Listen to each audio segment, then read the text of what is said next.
കേരളത്തിലെ രാഷ്ട്രീയ ചർച്ചകൾ ഇപ്പോൾ ഡീൽ എന്ന വാക്കിന് ചുറ്റുമാണല്ലോ കറങ്ങുന്നത്. നിങ്ങൾ ശ്രദ്ധിച്ചിട്ടുണ്ടോ? കോൺഗ്രസ് നേതാക്കൾ മൈക്കിന് മുന്നിൽ വന്നാൽ പറയും CPM-ഉം BJP-യും തമ്മിൽ വലിയ ഡീലാണെന്ന്. ഉടനെ വരും അടുത്ത വാർത്താ സമ്മേളനം. അതിൽ CPM-കാർ പറയും കോൺഗ്രസും BJP-യും തമ്മിലാണ് അവിശുദ്ധ കൂട്ടുകെട്ട് എന്ന്. സത്യത്തിൽ ജനങ്ങളെ വിഡ്ഢികളാക്കാൻ ഇവർ വർഷങ്ങളായി കളിക്കുന്ന ഒരു സ്ഥിരം നമ്പറാണിത്. എന്നാൽ കഴിഞ്ഞ ദിവസം BJP അധ്യക്ഷൻ രാജീവ് ചന്ദ്രശേഖർ നടത്തിയ വാർത്താ സമ്മേളനം ഈ കപട നാടകങ്ങളുടെ ക്ലൈമാക്സ് ആയിരുന്നു. വെറും ആരോപണമല്ല, കൃത്യമായ മറുപടികളിലൂടെ ഈ രണ്ട് മുന്നണികളുടെയും മുഖം മൂടി അദ്ദേഹം വലിച്ചു കീറി. എന്താണ് അദ്ദേഹം പറഞ്ഞതെന്ന് നമുക്ക് വിശദമായി നോക്കാം.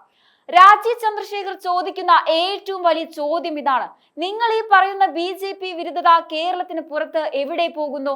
നോക്കൂ, ഇന്ത്യയിൽ 27 സംസ്ഥാനങ്ങളിലും 8 കേന്ദ്രഭരണ പ്രദേശങ്ങളിലും കോൺഗ്രസും CPM-ഉം ഒരേ താളത്തിൽ ഉണ്ടുറങ്ങുന്നവരാണ്.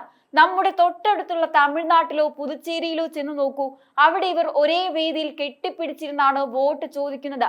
അവിടെ ഇല്ലാത്ത എന്ത് ശത്രുതയാണ് കേരളത്തിലെത്തുമ്പോൾ ഇവർക്കുണ്ടാകുന്നത്? പുറത്തിവർ ഒരുമിക്കുകയും കേരളത്തിലെത്തുമ്പോൾ തമ്മിൽ തല്ലുന്നതായി അഭിനയിക്കുകയും ചെയ്യുന്നതിനെ ഡീൽ എന്നല്ലാതെ മറ്റെന്താണ് വിളിക്കേണ്ടത്? ജനങ്ങളുടെ കണ്ണിൽ പൊടിയിടാൻ ഇവർ നടത്തുന്ന ഈ ഒത്തുകളി രാജീവ് ചന്ദ്രശേഖർ കൃത്യമായി തുറന്നുകാട്ടി. അടുത്ത ഗൗരവകരമായ കാര്യം കഴിഞ്ഞ 10 വർഷത്തെ ഭരണമാണ്. കേരളത്തിൽ എത്രയോ വലിയ അഴിമതികൾ നടന്നു. സാധാരണക്കാരന്റെ അധ്വാനം കൊള്ളയടിച്ച സഹകരണ ബാങ്ക് തട്ടിപ്പുകൾ, സ്വർണ്ണക്കടത്ത് കേസ്, ലൈഫ് മിഷൻ, ഇങ്ങനെ നീളുന്നു പട്ടിക. ഒരു പ്രധാനപ്പെട്ട ചോദ്യമുണ്ട്: ഈ 10 വർഷത്തിനിടയിൽ പ്രതിപക്ഷമായ കോൺഗ്രസ് എപ്പോഴെങ്കിലും ഈ അഴിമതികൾക്കെതിരെ സർക്കാരിനെ വിറപ്പിക്കുന്ന രീതിയിൽ പോരാടിയിട്ടുണ്ടോ? 2018-ലെ ശബരിമല വിഷയം തന്നെ എടുക്കാം. വിശ്വാസികൾ തെരുവിൽ തല്ലുകൊണ്ടപ്പോഴും ശബരിമലയിൽ സ്വർണ്ണക്കൊള്ള നടന്നുവെന്ന ആരോപണങ്ങൾ ഉയർന്നപ്പോഴും കോൺഗ്രസ് എവിടെയായിരുന്നു? അഴിമതിയും കൊള്ളയും നടക്കുമ്പോൾ ഭരണപക്ഷത്തിന് സുരക്ഷിതമായ പാതയൊരുക്കി കൊടുക്കുന്ന ഈ ശൈലി ഒരു ഡീൽ തന്നെയല്ലേ? ഇതാണ് രാജീവ് ചന്ദ്രശേഖർ ഓരോന്നായി എടുത്തു ചോദിക്കുന്നത്. UDF-ന്റെ കാര്യമെടുത്താൽ അവിടെ ഇപ്പോൾ കോൺഗ്രസ് അല്ല രാജാവെന്ന് രാജീവ് ചന്ദ്രശേഖർ അടിവരയിട്ട് പറയുന്നു. UDF-നെ നിയന്ത്രിക്കുന്ന റിമോട്ട് കൺട്രോൾ ഇപ്പോൾ മുസ്ലിം ലീഗിന്റെ കയ്യിലാണ്. ലീഗ് പറയുന്നതിനപ്പുറം ഒരു വാക്ക് പറയാൻ കോൺഗ്രസ് നേതാക്കൾക്ക് ധൈര്യമില്ല. അധികാരം കിട്ടിയാൽ ലീഗിന് ഉപമുഖ്യമന്ത്രി സ്ഥാനവും 6 മന്ത്രിമാരും നൽകാമെന്ന് കോൺഗ്രസ് രഹസ്യമായി വാക്ക് കൊടുത്തിട്ടുണ്ടോ എന്ന് അദ്ദേഹം ചോദിക്കുന്നു. ഇതിന് മറുപടി പറയാൻ കോൺഗ്രസിന് കഴിയുന്നില്ല. ജമാഅത്തെ ഇസ്ലാമിയുമായും SDPI-യുമായും ലീഗിന് ഡീലുണ്ടെന്ന് അദ്ദേഹം ആരോപിക്കുമ്പോൾ ആ ലീഗിന് കീഴടങ്ങി നിൽക്കുന്ന കോൺഗ്രസ് എന്ത് മതേതരത്വത്തെ കുറിച്ചാണ് സംസാരിക്കുന്നത്? മുൻപ് 5-ാം മന്ത്രിക്ക് വഴങ്ങിയത് കൊണ്ടാണ് UDF തോറ്റതെന്ന് കോൺഗ്രസിന്റെ തന്നെ അന്വേഷണ റിപ്പോർട്ടിലുണ്ടായിരുന്നു. ആ ചരിത്രം ആവർത്തിക്കപ്പെടുകയാണ് ഇവിടെ. BJP-യുടെ മുന്നണിയിൽ സീറ്റ് വിഭജനം നടന്നപ്പോൾ കുറ്റം പറയാൻ ഓടി നടന്നവർ സ്വന്തം മുന്നണിയിലെ അവിശുദ്ധ കൂട്ടുകെട്ടുകളെ കുറിച്ച് മിണ്ടുന്നില്ല. NDA-യിൽ കാര്യങ്ങൾ സുതാര്യമാണ്. എന്നാൽ കോൺഗ്രസും CPM-ഉം ചില മാധ്യമങ്ങളെ കൂട്ടുപിടിച്ച് BJP-ക്കെതിരെ നുണക്കഥകൾ പ്രചരിപ്പിക്കുകയാണ്. ഇതിനെല്ലാമുള്ള മറുപടിയാണ് രാജീവ് ചന്ദ്രശേഖർ നൽകിയത്. വോട്ടിന് വേണ്ടി ആരുമായും കൂട്ടുപിടിക്കുന്ന ആദർശമില്ലാത്ത രാഷ്ട്രീയത്തിനെതിരെയുള്ള പോരാട്ടമാണിതെന്ന് അദ്ദേഹം ഉറപ്പിച്ചു പറയുന്നു. കേരളത്തിലെ രാഷ്ട്രീയം ഇപ്പോൾ കണ്ടു കഴിഞ്ഞാൽ ഒരു കാര്യം ഉറപ്പാണ്: നമ്മുടെ നാട്ടിലെ സിനിമാക്കാരേക്കാൾ വലിയ അഭിനയമാണ് ഇവിടുത്തെ രാഷ്ട്രീയക്കാർ കാഴ്ചവെക്കുന്നത്. ഇതിനെ എന്ത് പേരിട്ട് വിളിക്കണം? ഒരു വശത്ത് കോൺഗ്രസ് പറയുന്നു CPM-ഉം BJP-യും ഡീലാണ്, മറുവശത്ത് CPM പറയുന്നു BJP-യും കോൺഗ്രസും ഡീലാണ്. ഇത് കേൾക്കുമ്പോൾ തന്നെ നമുക്ക് തോന്നും ഇവർ രണ്ടാളും BJP അല്ലാതെ വേറെ ആരെയും പേടിക്കാനില്ലേ എന്ന്. ഇതൊരു വിചിത്രമായ നാടകമാണ്. സ്റ്റേജിന് പിന്നിൽ ഇവർ കൈകൊടുക്കും, സ്റ്റേജിന് മുന്നിൽ വന്നാൽ പരസ്പരം ചെളി വാരിയെറിയും, എന്നിട്ട് അവസാനം BJP-യുടെ തലയിൽ കെട്ടിവെക്കാൻ നോക്കും. പക്ഷേ രാജീവ് ചന്ദ്രശേഖർ ഈ നാടകത്തിന്റെ കർട്ടൻ വലിച്ചു കീറിക്കഴിഞ്ഞു. പുറത്ത് ഒരുമിച്ച് നടക്കുന്നവർ കേരളത്തിൽ വരുമ്പോൾ മാത്രം കഠിന ശത്രുക്കളാകുന്നത് എങ്ങനെയാണ്? ഈ അഭിനയത്തിന് ആരെങ്കിലും ഒരു അവാർഡ് കൊടുക്കേണ്ടി വരും. ഇവർ വിചാരിക്കുന്നത് ജനങ്ങൾ ഇതൊന്നും കാണുന്നില്ലെന്നാണ്. പക്ഷേ ജനങ്ങൾ ഇപ്പോൾ എല്ലാം തിരിച്ചറിഞ്ഞു കഴിഞ്ഞു. BJP ഉയർത്തുന്ന വികസന രാഷ്ട്രീയത്തെ നേരിടാൻ കഴിയാതെ വരുമ്പോഴാണ് ഇവർ ഇത്തരം തരം താഴ്ന്ന ആരോപണങ്ങളുമായി വരുന്നത്. നിങ്ങൾ തന്നെ ചിന്തിച്ചു നോക്കൂ, ഒരു അഴിമതി കേസ് വരുമ്പോൾ എന്തുകൊണ്ടാണ് പ്രതിപക്ഷം നിയമസഭയിൽ വെറും പ്രസംഗം നടത്തി അവസാനിപ്പിക്കുന്നത്? എന്തുകൊണ്ടാണ് അവർ ജനങ്ങളെ അണിനിരത്തി സമരം ചെയ്യാത്തത്? കാരണം അവിടെയാണ് ആ ഡീൽ ഒളിഞ്ഞിരിക്കുന്നത്. രാജീവ് ചന്ദ്രശേഖർ ഉന്നയിച്ച ഒരു പ്രധാന കാര്യമുണ്ട്: UDF കാലത്തെ അന്വേഷണ റിപ്പോർട്ടുകൾ, മുസ്ലിം ലീഗിന്റെ 5-ാം മന്ത്രി വിവാദവും അതുണ്ടാക്കിയ വർഗീയ ധ്രുവീകരണവും, UDFന്റെ പതനത്തിന് കാരണമായെന്ന് കോൺഗ്രസിൽ തന്നെ അന്വേഷണ റിപ്പോർട്ടിലുണ്ടായിരുന്നു. എന്നാൽ ആ റിപ്പോർട്ട് എവിടെ? അത് പുറത്തുവിടാൻ കോൺഗ്രസ് ഭയപ്പെടുന്നത് എന്തുകൊണ്ടാണ്? ലീഗിനെ പിണക്കാൻ വയ്യാത്തത് കൊണ്ടല്ലേ? സ്വന്തം പാർട്ടിക്കുള്ളിലെ സത്യങ്ങൾ പോലും മൂടിവെക്കുന്ന ഈ രീതിയാണ് യഥാർത്ഥത്തിൽ അവിശുദ്ധ ഡീൽ എന്ന് വിളിക്കേണ്ടത്. ഇതിനെക്കുറിച്ചൊന്നും മിണ്ടാതെയാണ് ഇവർ BJPക്കെതിരെ വിരൽ ചൂണ്ടുന്നത്.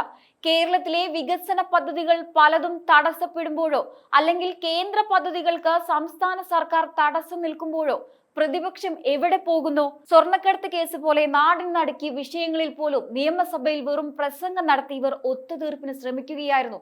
ജനങ്ങളുടെ താല്പര്യത്തെക്കാൾ ഉപരി സ്വന്തം മുന്നണിയുടെയും വോട്ട് ബാങ്കിന്റെയും താല്പര്യം സംരക്ഷിക്കാനാണ് ഇവർ ശ്രമിക്കുന്നത്. ഈ ഒത്തുകളി രാഷ്ട്രീയത്തിനേറ്റ വലിയൊരു മറുപടി തന്നെയാണ് രാജീവ് ചന്ദ്രശേഖറിന്റെ ഈ വാക്കുകൾ. കേരളത്തിൽ എത്രയോ അഴിമതി കേസുകൾ വന്നു. സ്വർണ്ണക്കടത്ത് മുതൽ മാസപ്പടി വിവാദം വരെ നിയമസഭയിൽ വലിയ ബഹളം നടക്കും. കുറച്ചു ദിവസം ചാനലുകളിൽ ചർച്ച വരും, പിന്നെ എല്ലാം ശാന്തമാകും. എന്തുകൊണ്ടാണ് ഒരു അഴിമതി കേസിലും ഇവർ പരസ്പരം ശിക്ഷിക്കപ്പെടാത്തത്? കാരണം അവിടെയാണ് ആ രഹസ്യ ഡീൽ ഇരിക്കുന്നത്.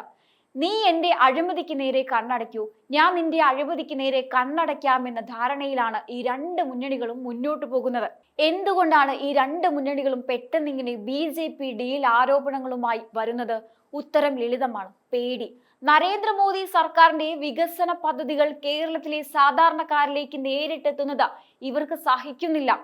വോട്ട് ബാങ്ക് രാഷ്ട്രീയത്തിന് മുകളിൽ വികസന രാഷ്ട്രീയം ചർച്ചയാകുമ്പോൾ തങ്ങളുടെ നിലനിൽപ്പ് അപകടത്തിലാകുമെന്ന് ഇവർക്ക് നന്നായിട്ട് അറിയാം. രാജീവ് ചന്ദ്രശേഖർ ചൂണ്ടിക്കാണിച്ചതുപോലെ BJP ഉയർത്തുന്ന ഈ വെല്ലുവിളിയെ നേരിടാൻ കഴിയാതെ വരുമ്പോഴാണ് ഇവർ ഇത്തരം തരം താഴ്ന്ന പുകമറകൾ സൃഷ്ടിക്കുന്നത്. ഇത്രയും കാലം കേരളം മാറി മാറി ഭരിച്ചവർ ജനങ്ങളെ വിഡ്ഢികളാക്കുകയായിരുന്നു. പാവപ്പെട്ടവന്റെ പ്രശ്നങ്ങളെക്കാൾ ഇവർക്ക് വലുത് തങ്ങളുടെ ഡീലുകൾ സംരക്ഷിക്കാനാണ്. എന്നാൽ ഇന്ന് കാലം മാറി. വിവര സാങ്കേതിക വിദ്യ വികസിച്ച ഈ കാലത്ത് രാഷ്ട്രീയക്കാരുടെ ഈ ഇരട്ടത്താപ്പ് ജനങ്ങൾ തത്സമയം കാണുന്നുണ്ട്. രാജീവ് ചന്ദ്രശേഖറിന്റെ ഓരോ മറുപടിയും ഈ പുതിയ ബോധമുള്ള വോട്ടർമാർക്കുള്ള ഊർജം തന്നെയാണ്. BJP വിരുദ്ധത എന്ന ലേബലിൽ ഒളിച്ചിരുന്ന അഴിമതി തുടരാമെന്ന് ആരും മോഹിക്കേണ്ടതില്ല. ഈ നാടകം ഇനി അധികകാലം തുടരില്ല. കാരണം സത്യം പുറത്തു വന്നു കഴിഞ്ഞു. രാജീവ് ചന്ദ്രശേഖർ നൽകിയ ആ മറുപടി ഈ ഒത്തുകളി രാഷ്ട്രീയത്തിന്റെ അവസാനത്തിന്റെ തുടക്കമാണ്. നമ്മൾ ഇത്രയും നേരം ചർച്ച ചെയ്തത് കേരള രാഷ്ട്രീയത്തിലെ ചില കപട നാടകങ്ങളെ കുറിച്ചാണ്. പക്ഷെ ഇവിടെ ഒരു പ്രധാനപ്പെട്ട കാര്യമുണ്ട്. എന്തിനാണ് ഈ രണ്ട് മുന്നണികളും ഇപ്പോൾ ഇത്രയേറെ പരിഭ്രാന്തരാകുന്നത്? ഉത്തരം ലളിതമാണ്. പതിറ്റാണ്ടുകളായി കേരളം ഭരിച്ചു മുടിച്ച ഈ രണ്ട് വിഭാഗങ്ങൾക്കും ഇപ്പോൾ മനസ്സിലായി കഴിഞ്ഞു, തങ്ങളുടെ പഴയ അന്തർധാര രാഷ്ട്രീയത്തിന് ഇനി അധികം ആയുസില്ലെന്ന്. BJP എന്ന മൂന്നാം ശക്തിയെ പടിക്ക് പുറത്ത് നിർത്താൻ വേണ്ടി ഇവർ ഉണ്ടാക്കിയ ആ പഴയ മതിലുകളിൽ ഇപ്പോൾ വിള്ളലുകൾ വീണു തുടങ്ങിയിരിക്കുന്നു. വികസനത്തിന്റെ പുതിയ ഭാഷയുമായി രാജീവ് ചന്ദ്രശേഖറിനെ പോലെയുള്ള നേതാക്കൾ വരുമ്പോൾ വെറും വൈകാരിക പ്രസംഗങ്ങൾ കൊണ്ട് അതിനെ നേരിടാൻ കഴിയില്ലെന്ന് ഇവർക്കറിയാം. അതുകൊണ്ടാണ് ഡീൽ എന്ന വാക്ക് ഒരു പുകമറയായി ഇവർ സൃഷ്ടിക്കുന്നത്. നിങ്ങൾ വോട്ടർമാർ ഒന്ന് ചിന്തിച്ചു നോക്കൂ. എത്ര കാലം നമ്മൾ ഇവരുടെ ഈ കണ്ണുകെട്ടിക്കളിക്ക് ഇരയാകണം? ഒരു വശത്ത് കേന്ദ്ര പദ്ധതികളെ എതിർക്കുകയും മറുവശത്ത് അതേ പദ്ധതികളുടെ ഗുണഫലങ്ങൾ തങ്ങളുടേതാണെന്ന് വരുത്തി തീർക്കുകയും ചെയ്യുന്ന ഈ ഇരട്ടത്താപ്പിന് എന്നാണ് ഒരു അവസാനം ഉണ്ടാകുക?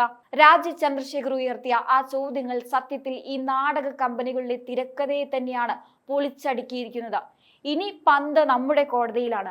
അന്ധമായ BJP വിരോധം പറഞ്ഞ് സ്വന്തം അഴിമതികളെ മൂടിവെക്കാൻ ശ്രമിക്കുന്നവർക്ക് നമ്മൾ നൽകേണ്ട മറുപടി എന്തായിരിക്കണം? അത് കൃത്യമായ വികസനത്തിന് വേണ്ടിയുള്ള നിലപാടായിരിക്കണം. ഈ രാഷ്ട്രീയ ഒത്തുകളികൾക്ക് അന്ത്യം കുറിക്കാനുള്ള സമയം അതിക്രമിച്ചിരിക്കുന്നു. മാറ്റം അനിവാര്യമാണ്. ആ മാറ്റം BJPയിലൂടെ മാത്രമേ സാധ്യമാകുമെന്ന ബോധ്യം ഓരോ മലയാളിയിലും എത്തിത്തുടങ്ങിയിട്ടുണ്ട്. എന്തായാലും ഈ ഒരു വിഷയത്തെക്കുറിച്ചുള്ള നിങ്ങളുടെ അഭിപ്രായങ്ങൾ കമന്റ് ബോക്സിൽ രേഖപ്പെടുത്തുക. മറ്റൊരു വിഷയവുമായി വീണ്ടും കാണാം. നന്ദി.